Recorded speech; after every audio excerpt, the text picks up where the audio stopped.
KBR news में आपका खैर मकदम करता हूं। आइए नजर डालते हैं आज की अहम खबर पर। टीआरएस पार्टी के तीसरी मर्तबा के उम्मीदवार हिंदू मुस्लिम दो कौम को अपनी आंख की तरह देखने वाले सेकुलर कायद जनाब बीगला गणेश गुप्ता साहब और पिछले 2 दिनों से टीआरएस पार्टी को दीवारें चीन की तरह मजबूत करने वाली एक टीम है जिसके सरपरस्त जनाब मीर मजाज अली साहब, फयाज साहब, अमर साहब, इससे पहले के दीगर पार्टियों के उम्मीदवार आप तक आए, पहले इनसे टकराना पड़ेगा।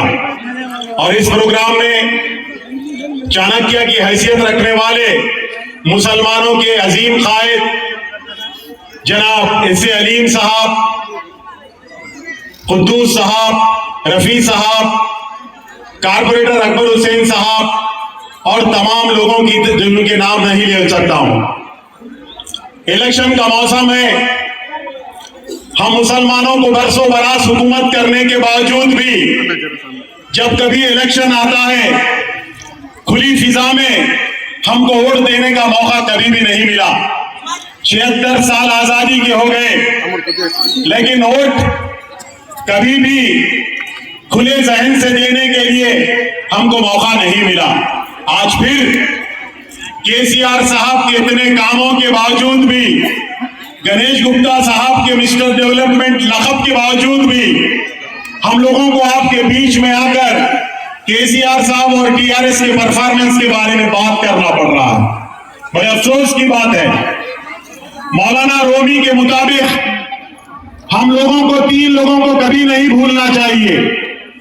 एक वो जो हम पर एहसान करता है, जो हमको मुसीबत में साथ देता है। दूसरा वो शख्स जो हमको मुसीबत में डालकर भाग जाता है। तीसरा वो शख्स जो मुसीबत में डाल देता है। ये 3 लोगों को कभी भी हम भूलना नहीं चाहिए। हम आजादी से पहले मुसलमानों का मौकूफ क्या था? हम यहाँ के हुक्मरान थे। आज 76 सालों के बाद 2 वक्त की रोटी सर पर छत के लिए कश्मकश का शिकार है। इसके जिम्मेदार कौन है? क्या इससे पहले मुतअद्दिद मर्तबा इलेक्शन नहीं आया? क्या इससे पहले हमने लीडरों का इंतखाब नहीं किया? क्या वजह है कि हमारी मजबूरी बढ़ से बढ़कर चली गई, गरीब से गरीब तरीन होते चले गए? क्या उन लोगों की जिम्मेदारी नहीं थी कि हम लोगों की ये जिम्मेदारी पूरी की जाए? ये लोग हमसे हुकूमत कर रहे थे जबकि केसीआर साहब खिदमत कर रहे हैं। मैं आपको बता रहा हूं, मेरे से बात भी बहुत से मुखर्रिरीन हमारे बीच में है। हमारी लचक, हमारी गफलत किस जहानों पर हमारे को लेकर जाएगी, इसका शहर गवाह है। मैं आपसे पूछता हूं, गैसों पर पार्लियामेंट इलेक्शन में अगर हमने 2 लाख वोटों का इस्तेमाल नहीं किया, जिसकी एक मामूली गफलत से हमारी एक सेकुलर बहन कविता मैडम को शिकस्त से 2-4 होना पड़ा। एक बीजेपी का फिरका परस्त शख्स हमारे बीच पर आकर एमपी बन गया। एक पहले एमपी बने सो पहले साल में शिवाजी नगर से लेकर गांधी चौक हनुमान जयंती के नाम पर निकाले जाने वाली रैली में कितनी तबाही मची। ये शहर गवाह है, हम लोग गवाह है। अगर हमारी दोबारा ये गफलत होगी, हमारा हाल इससे बदतरीन होने वाला है। अगर पिछले 4 सालों में उस तरह से हनुमान जयंती के मौके पर अगर फसाद को या लूटमार को नहीं होने दिया गया, तो इसका सबब जनाब बीगला गणेश गुप्ता साहब है। आप याद रखिए, ये ईदेन के मौके पर बीजेपी अपने सख्त फिरका परस्ताना रवैये के जरिए मुसलमान और हिंदुओं के दरमियान फूट डालने का काम कर दिए। अगर हमारे सर पर सियासी सरपरस्त अगर सेकुलर ना हो, गणेश गुप्ता जैसा शख्स अगर हमारे बीच में ना हो, तो हमारे लिए आने वाला कल इंतहाई खतरनाक होने वाला है। क्या हम 2 लाख आज शहर में 1,30,000 हम लोगों की कसीर तादाद ओढ़ने करने के बावजूद भी क्या इससे पहले माजी में निजामाबाद में एमएलए बीजेपी के नहीं बने? क्या हमारी एक गफलत हमारे लिए ना सिर्फ निजामाबाद में लबे फिक्र का बायस बनेगी, बल्कि पूरे हिंदुस्तान में इन लोगों को ये मौका मिल जाएगा। मुसलमानों की कसीर तादाद होने के बावजूद भी हम यहाँ पर सेकुलर फोर्सेस को शिकस्त दिला सकते हैं। फिरका परस्ती का सर ऊंचा उठ सकता है, लोगों को हिम्मत नहीं होगी। मेरे भाइयों, ये हुकूमत में एक शख्स को हमारे बीच में एक बीजेपी के एक ऐसे सख्त उम्मीदवार को इस मर्तबा सेकुलर कायद मिसबा साहब और अफजल साहब से ख्वाहिश की जाती है कि वो स्टेज पर आए।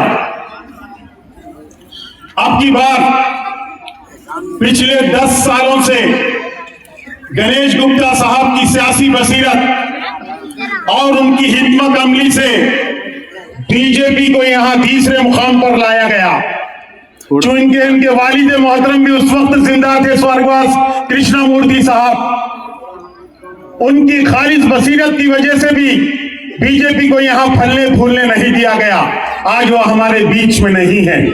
वो रूल हिकमत अमली का गणेश गुप्ता साहब हमारे साथ लेकर आए हैं। हमारे बीच में बीजेपी वालों ने गणेश गुप्ता साहब की शिकस्त के लिए काफी मुनज्जम प्लान के तहत सूर्य नारायण को हमारे बीच में हमारी सफों में दरार डालने के लिए हमारे बीच में लाया गया है।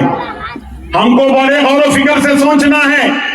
अगर ये हमारी मामूली सी गफलत, हमारा एक वोट भी अगर इधर उधर दूसरे पार्टियों की तरफ चला गया तो वो दिन दूर नहीं कि माजी की ताकतों की तरह मुसलमानों की सरगूबी के लिए फिर एक फिरका परस्त सख्त हमारे सर पर आ जाएगा। हमको ना केसीआर साहब की सेक्युलरिज्म के बारे में कोई शक है, ना गणेश गुप्ता साहब के मिस्टर डेवलपमेंट के बारे में कोई शक है। अगर हमको कहीं तजस्सुस का शिकार है तो हमारे वोट देने के पैटर्न के ऊपर है। पार्लियामेंट इलेक्शन में मामूली सी गफलत ने हमारे ऊपर एक ऐसा मुसल्लत कर दिया फिरका परस्त को, जिनकी रोजमर्रा की तकारीर हमारे लिए काफी खतरनाक किस्म का रुख मोड़ रही है। मेरे भाइयों, डेवलपमेंट छोड़िए, रोजगार छोड़िए, जीने की कशमकश के लिए सिर्फ एक बार कमर बस्ता हो जाइए। इस मर्तबा अगर हमने बीजेपी को शिकस्त दे दिया, इस मर्तबा हमने गणेश गुप्ता को ऐवान में भिजा दिया, जान लीजिए उनकी जड़ों में यानी कि तेजाब फिरका परस्त से भी डाल दिया वैसा हो जाता है। मैं आपसे बड़ी उम्मीद के साथ आपका एक वोट आपका मैं खैरात की शक्ल में हमारे मुसलमानों के हक में दे दीजिए। हम इसको अमानत के तौर पर सेक्युलरिज्म की बखा के लिए, मुसलमानों की सराई और वेलफेयर के लिए इंशाअल्लाह हम जरूर गणेश गुप्ता साहब के साथ शाना बशाना चल के मुसलमानों की तरक्की के लिए काम करेंगे। मुझे जो मौका दिया गया, मैं आप तमाम लोगों का शुक्रिया अदा करता हूँ। खुदा हाफिज, जय हिंद, जय तेलंगाना।